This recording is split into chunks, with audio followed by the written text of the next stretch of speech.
నమస్తే. ఈరోజు మన స్టూడియోలో ప్రముఖ ఆధ్యాత్మికవేత్త జ్యోతిష్య పండితులు జయేష్ శర్మ గారు మనతో ఉన్నారు. గురుగారితో మాట్లాడేద్దాం.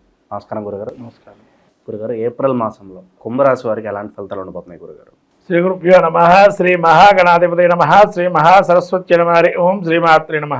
ఏప్రిల్ మాసం, ఈ యొక్క చైత్రమాసంలో కుంభరాశి యొక్క స్థితి చూసినట్టయితే కుంభరాశి యొక్క పరిస్థితి ధనిష్టాక్షత్రం 3-4 పాదాలు, అట్లనే శతభిషాక్షత్రం 4 పాదాలు, పూర్వభాద్ర నక్షత్రం 1-2-3 పాదాలు ఈ యొక్క కుంభరాశి.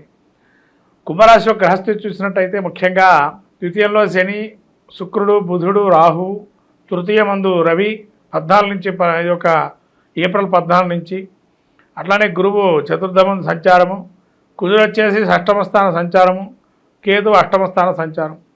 ఈ రకమైన సంచారం చూస్తే కుంభరాశి వారికి శని ఎప్పుడైతే ద్వితీయ స్థానానికి వెళ్ళాడో కొంత ఇబ్బందికరంగా ఉన్నా కూడా బరువు తీసి పక్కన పెట్టినట్టుగా ఉంటుంది. ఎందుకంటే ఏలినాటి శని ప్రభావంలో జన్మస్థాన శని అంత మంచిది కాదు. ద్వితీయంలో ఉన్న కొద్ది గొప్ప మంచిది, కానీ జన్మస్థాన కుంభంలో ఉండడం అంత మంచిది కాదు. కాబట్టి శని మంచి యొక్క ఫలితాలు ఇస్తున్నాడు. అట్లనే ద్వితీయంలో రాహు కూడా వీరికి ఉన్నాడు. ద్వితీయ రాహు కూడా ధనం నిర్ధనం భవేది, అంటే ధనం ఉన్నా లేనివాడుగా జీవనం చేయటం, దయా సానుభూతి ఎక్కువగా ఉండడం వీళ్ళ మీద. తర్వాత శుక్రుడు, బుధుడు కూడా ద్వితీయంలో ఉండడం వల్ల అన్యోన్య దాంపత్య సుఖజీవనం, కుటుంబంలో కూడా పేరు ప్రఖ్యాతులు, కుటుంబంలో ఒక మంచి పేరు రావటం, వీళ్ళు వ్యవహారాలు కూడా చాకచక్యంగా పనిచేయటం, వాక్కు కూడా పరుషంగా ఉండడం, ఎవరితో ఎట్లా మాట్లాడితే పనులు జరగడం, అన్ని విషయాలు కూడా గ్రహిస్తారు ఇప్పుడు.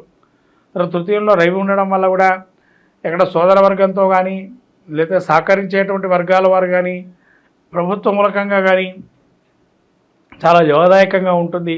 వాళ్ళతో కూడా మంచి సఖ్యతగా ఉంటారు. చతుర్థమందు గురువు సంచారం చేస్తున్నాడు కాబట్టి అర్ధాష్టమ గురువు నడుస్తుంది ఇంకా. కాబట్టి గురువు ఒక సంచారం అంత బలహీనంగా ఉంది కాబట్టి మనం ఎంత శుభం చేసినా మంచి చేసినా అవతలవాడు చెడుదనాన్ని చూడటం కానీ మంచిదనాన్ని చూడకపోవటం అది కొంత ఇబ్బందికరంగా ఉండటం. 6లో కుజుడు ఉండటం వల్ల కొంత రుణం చేయటం, నూతనమైన కార్యక్రమాలు ఏమైనా చేపడదామని ఆలోచనలో ఉండటం, తర్వాత నూతనమైన కార్యక్రమాలతో పాటు వ్యాపారంలో కొంత లాభాలు ఏమైనా వస్తాయేమో అనుకోవటం. ఇలా షష్ఠస్థానం కుజుడు ఉండడం వల్ల రక్తహీనత, కొంత రక్తము పలచబట్టం, లేదైనా ఉన్నట్టుండి అనారోగ్యానికి పాలవటం అనేది జరిగే అవకాశం ఉంటుంది ఈ యొక్క కుంభరాశి వారు. అలానే కేతు అష్టమంలో ఉండడం ఆకస్మిక ప్రయాణాలు, ఆకస్మికమైన ఇబ్బందులు.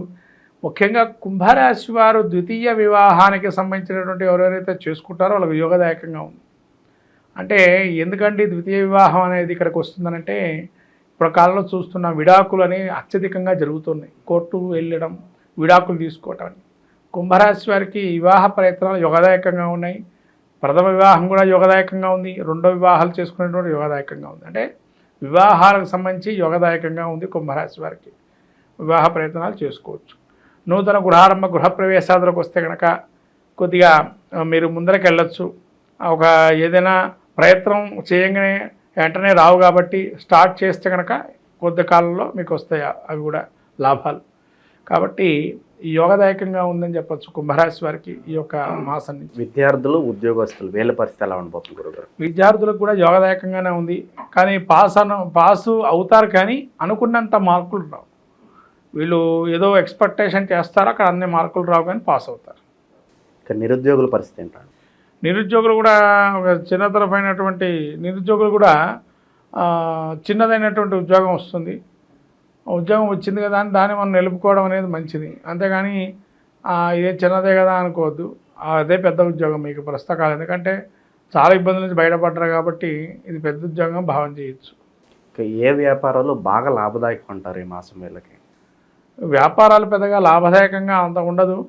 పాత వ్యాపారాలే అవి నడుస్తుంటే అవి వాటిని చూసుకోవడం మంచిది. కొత్త వ్యాపారాలకు జోలికి ఇప్పుడు వెళ్ళకండి. జస్ట్ గ్రౌండ్ వర్క్ ఏమైనా చేసుకుని ఉంటే చేసుకోండి, తర్వాత మొదలు పెట్టుకోవచ్చు. వైవాహిక జీవితం చాలా బాగుంది. ఇబ్బందుల నుంచి బయటపడతారు. సమస్య పరిష్కారం అవుతుంది. అది కోర్టులో ఉండొచ్చు, బయట ఉండొచ్చు, ఇంటా బయట ఎక్కడైనా కానీ ఆ భార్యాభర్తల సఖ్యత లేదైనా ఏదో ఒక నిర్ణయానికి వచ్చి దాని ఒక నిర్ణయాన్ని ద్వారా వాళ్ళ మంచి చేకూరే అవకాశం ఉంటుంది. స్టాక్ మార్కెట్లోను, రియల్ ఎస్టేట్లోను పెట్టుబడులు పడ్డ ఇది సరైన మాసమేనా అంటారు గురుగారు? వాళ్ళు కుంభరాశి వారికి ఏదైనా కూడా ఈ ద్వితీయ స్థానంలో శని సంచారం చేస్తున్నాడు కాబట్టి అత్యధికంగా డబ్బులు ఉన్నాయని కొనకూడదు. అత్యధికంగా మనకి తగినటువంటి ఖర్చులు వెళ్ళేటట్టుగా ఉండేట్టుగానే కొనాలి, కానీ అత్యధికంగా ఏవి పెట్టి దాన్ని స్టాక్స్ కొనడం కానీ, రియల్ ఎస్టేట్ ఇప్పుడు భూమి దొరుకుతుంది కదా ఇప్పుడే కొందామన్నది, కొంత దొరికితే కొంత కొనుక్కోండి, ఇంకో కొద్దిగా తర్వాత కొనుక్కోండి, అంతే తప్ప ఒకటేసారి అధికంగా తెచ్చుకొని రుణాలు మళ్ళీ కట్టుకునే పరిస్థితిలో ఉంటారు. గురుగారు, ఇంకా మంచి ఫలితాలు పొందడానికి కుంభరాశి వారికి మంచి రెమెడీస్ ఏమైనా ఉంటే తెలియజేయండి గురుగారు. ముఖ్యంగా కుంభరాశి వారికి ఈ దుర్గాదేవి ఆరాధన చేసుకోవడం మంచిది. అదే ఆత్మవిశ్వాసం పెంచుకోవడానికి ఆ రాహుకాల దీపారాధన చేయటం, ప్రతి ఆదివారం కుంకుమార్చన చేయటం గ్రామదేవత దగ్గర, ఇలాంటివి చేస్తే మంచిది. ఈ యొక్క ఏప్రిల్ మాసంలో మనకు ముఖ్యంగా చైత్రంలో ముఖ్యంగా చెప్పాల్సినటువంటి శ్రీరామనవమి అందరికీ కూడా చెప్పదగిన విషయం. అట్లానే వసంత నవరాత్రులు, అలానే మహావీర జయంతి, హనుమత విజయోత్సవము, సంకష్టహర చతుర్థి, మత్స్య జయంతి, ఇలా అనేక రకాలైనటువంటి, మళ్ళీ తమిళ సాంప్రదాయ విశ్వత్ పుణ్యకాలము, ఇలా అనేక అనంగ త్రయోదశి, రకరకాలైనటువంటి పుణ్యమైనటువంటి మాసంలో మనకు చాలా అలానే మనకు చివరి వారాంతంలో ఏప్రిల్ వారాంతం అక్షతృతీయ 30వ తారీఖు అయింది, ఏప్రిల్ 30. ఇలా ఈ యొక్క మాసం చైత్రమాసం ముఖ్యంగా మనం చూసుకున్నట్టయితే మనకు ముఖ్యంగా ఈ యొక్క మాసంలో ప్రథమంగా ఆచరించేటువంటిది వసంత నవరాత్రులు, అట్లనే శ్రీరామనవమి. ప్రతి ఇంట ప్రతి అస్మిన్ దేశే అస్మిన్ రాష్ట్రే అస్మిన్ పట్టణే అని చెప్పి సంకల్పం చెప్పి శ్రీరామం మీద సస్యశ్యామలం చేస్తూ సకలమైనటువంటి ధనధాన్య సంపత్తులు కలగాలని, లోకమంతా సుభిక్షంగా ఉండని, క్షామమంతా కూడా పోయి రాజ్యం కూడా సుభిక్షంగా రామరాజ్యంగా వేళాలని మనం కోరుకుంటూ కళ్యాణోత్సవం చేసుకుంటాం.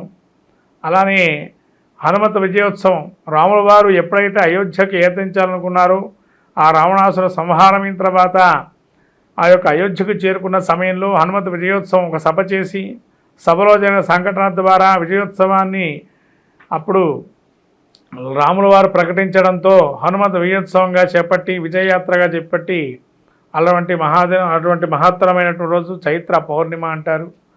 అలా చైత్ర పౌర్ణిమ అని కూడా ఈ రకమైనటువంటి శుభకార్యాలని కూడా చైత్ర మాసం నుంచి మనం ప్రారంభం చేస్తుంటాం ఇవాళ శుభ కార్యక్రమాలు. అలానే మత్స్య జయంతి, మనకు వేదాలని రక్షింపజేసి మళ్ళీ బ్రహ్మ దేవుడికి అప్పచెప్పినటువంటి మహావిష్ణువు యొక్క స్వరూపమే మత్స్య జయంతి అంటారు. కాబట్టి మత్స్య జయంతిలో కూడా మనకు సోమకాసురుని రాక్షణ సంహారం చేసి ఆ మత్స్య స్వరూపాన్ని మనకు విష్ణుమూర్తిగా స్వరూపాన్ని భావన చేస్తూ అనేక రకాలైన శుభ కార్యక్రమాలకి మత్స్య యంత్రాన్ని వాడుతూ ఉంటాం. అట్లా మత్స్య యంత్రానికి కూడా అనేక విధాలుగా ఈ యొక్క రోజుల్లో కనుక పూజ చేసుకున్నట్లయితే చాలా విశేషంగా ఉంటాయి యంత్రస్థాపనలు. ఇలా మహత్తరమైన మాసం చైత్రమాసంగా మనం చూసుకుంటున్నాము. ఈ చైత్రమాసంలో అందరికీ కూడా శ్రీరామనవమి శుభాకాంక్షలు తెలుపుతూ, అట్లానే లోకము కూడా సుభిక్షంగా సస్యశ్యామలంగా లోక కళ్యాణార్థం అందరికీ కూడా ఎటువంటి ఈతి బాధలని తొలగిపోయి, కరువు కాటకాలని తొలగిపోయి రామరాజ్యంతో సుభిక్షంగా ఉండాలని కోరుకుంటూ, ఓవరాల్గా ఏప్రిల్ మాసంలో కుంభరాశి వారికి ఎలాంటి ఫలితాలు ఉండబోతున్నాయో అద్భుతంగా వివరించారు గురుగారు. ధన్యవాదాలు.